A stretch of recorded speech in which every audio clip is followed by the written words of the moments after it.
Nous allons maintenant réaliser le même modèle, mais complètement fermé. C'est ce qu'on appelle le petit bonnet. Donc cette orthèse, elle permet non seulement de protéger le pourtour de l'orteil, on va la placer de la même façon que tout à l'heure, que précédemment. Par contre, une fois que l'on aura fermé l'arrière, en mélangeant toujours bien les deux parties du silicone pour que ce soit solide, et on vient rabattre le dessus de façon à ce que ce soit complètement fermé. Alors, le but de cette orthèse est bien sûr de protéger en même temps la pulpe d'orteil, s'il s'agit par exemple d'un orteil en marteau dont la pulpe va présenter une kératose importante ou un corps à son extrémité. À ce moment-là, l'orthèse va servir de seconde peau et c'est cette orthèse qui va subir les frottements et l'usure de la chaussure et non plus la peau naturelle du bénéficiaire de soins. Alors on vérifie quand même que ce ne soit pas trop épais. Donc on la retravaille, on la lisse. Maintenant, il ne faut pas que ce soit trop fin non plus.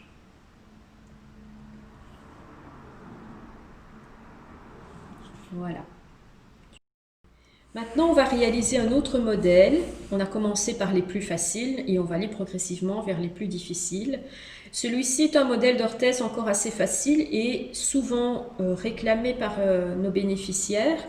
C'est lorsque un orteil est soit en griffe, un orteil en marteau, des orteils qui présentent des callosités sur leurs articulations, mais également au niveau des pulpes d'orteil.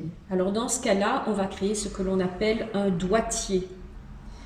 Donc on va donner une forme rectangulaire à notre silicone, pas trop fin non plus, donc pas trop épais. On va par exemple venir envelopper un orteil qui pourrait être désigné comme orteil en griffe ou en marteau. On va ensuite bien sûr bien assembler de nouveau, bien mélanger les deux parties qui viennent se souder ensemble pour former un tube.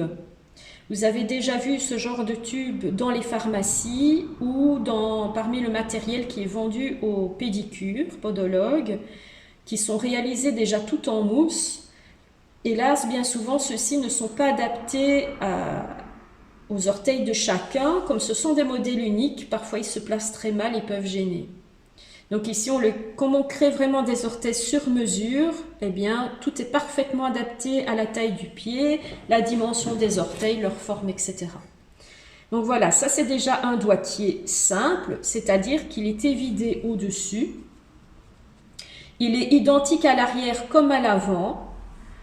Il faut toujours bien vérifier évidemment son épaisseur, voilà, et vérifier qu'il ne devient pas trop fin une fois que les orteils voisins viennent poser dessus. Donc, bien souvent, chez certaines personnes, il se refait une compression au niveau de l'orthèse et donc celle-ci devient trop fine. Donc parfois, on est obligé d'écarter juste le temps du durcissement, donc d'écarter les orteils voisins. On attend que l'orthèse ait pris et puis bien, tout simplement on va pouvoir ensuite la retirer, relâcher les orteils. Alors à propos de notre quintus, fréquemment on y retrouve un œil de perdrix qui est bien douloureux. Alors dans ce cas-là, qu'est-ce qu'on va faire? Si on veut soulager l'œil de perdrix, on ne va pas le soigner dans un premier temps. Donc on va laisser l'œil de perdrix apparent entre les orteils. On va façonner notre orthèse de la même façon que précédemment. Par contre, quand on va retirer celle-ci, on aura normalement une marque, donc un renfoncement au niveau de l'orthèse d'un côté ou de l'autre, à l'emplacement de l'œil de perdrix qui lui n'a pas été retiré. C'est pratique parce que cette trace que ça va laisser dans l'orthèse, on va pouvoir l'évider ensuite. Donc la creuser soit avec une lame de bistouri 15 ou à l'aide d'une gouge ou d'une fraiseuse. On va donc faire un petit trou de la forme de l'œil de perdrix. Alors ce qu'on va faire ensuite, c'est que on va dégager l'œil de perdrix et le soigner entre les orteils. Et quand la personne pourra porter son orthèse, tout simplement, il va y avoir un évidement au niveau de l'orteil, au niveau de la peau, donc au niveau de l'œil de perdrix. Donc l'œil de perdrix va laisser une trace creuse au niveau de l'orteil. De l'autre côté, la même chose.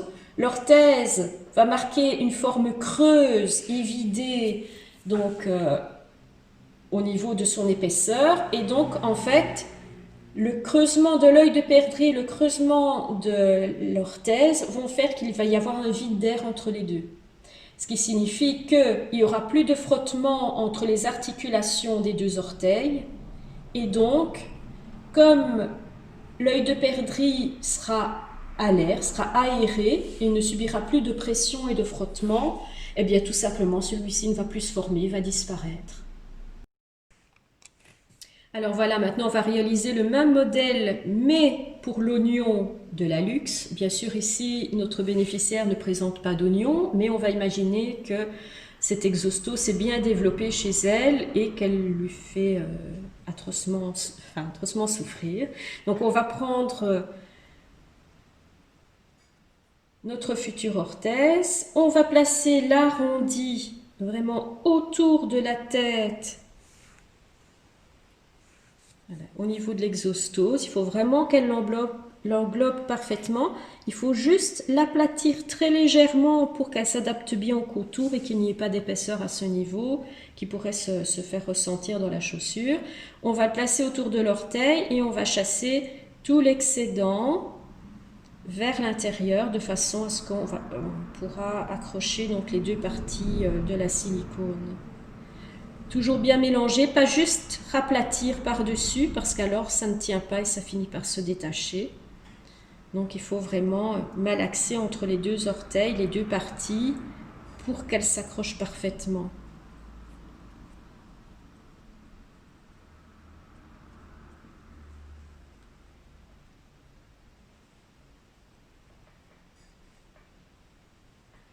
Voilà, comme pour tout à l'heure, on va donc, une fois qu'elle est réalisée, vérifier l'épaisseur, donc que ça ne puisse pas trop gêner dans la chaussure, mais que ça puisse suffisamment protéger la peau sans se déchirer.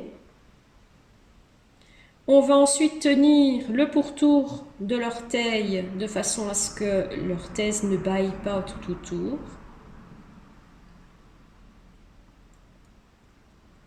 On va attendre environ 30 secondes.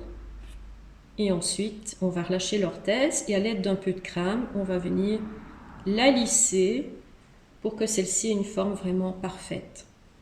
Alors, les orthèses sont très faciles à retirer et à remettre une fois catalysées. Donc, elles reprennent vraiment leur forme initiale, chose que l'on ne sait pas faire avec de la plasticine qui ne va pas durcir et donc se déformer. Mais une fois l'orthèse retirée, celle-ci se replace facilement puisqu'elle est élastique et donc elle s'adapte aux différentes parties du pied, de l'orteil, donc que celui-ci ait une partie plus étroite, plus large, etc. Elle va s'étirer, se remettre dans sa forme initiale. Voilà, donc ici, je vais vous montrer comment réaliser une protection pour les têtes métatarsiennes. Donc pour cela, vous voyez qu'au niveau de la forme, on va utiliser bien sûr une plus grande quantité de silicone. On va l'étirer de façon à ce que ce soit ovale, pas trop large parce que ça doit prendre vraiment que les têtes métatarsiennes et ça ne doit surtout pas bâiller en dessous du pied. Et par au-dessus, on va créer une élévation comme ceci qui va permettre de venir accrocher l'orthèse comme une bague autour de l'orteil. Donc, je vais venir la mettre par en dessous pour protéger mes métatarsiens. Par contre, la partie du dessus va être divisée en deux de façon à venir s'accrocher soit autour d'un orteil ou deux orteils. Voilà, on pousse les parties du silicone dont on a trop de matière, voilà.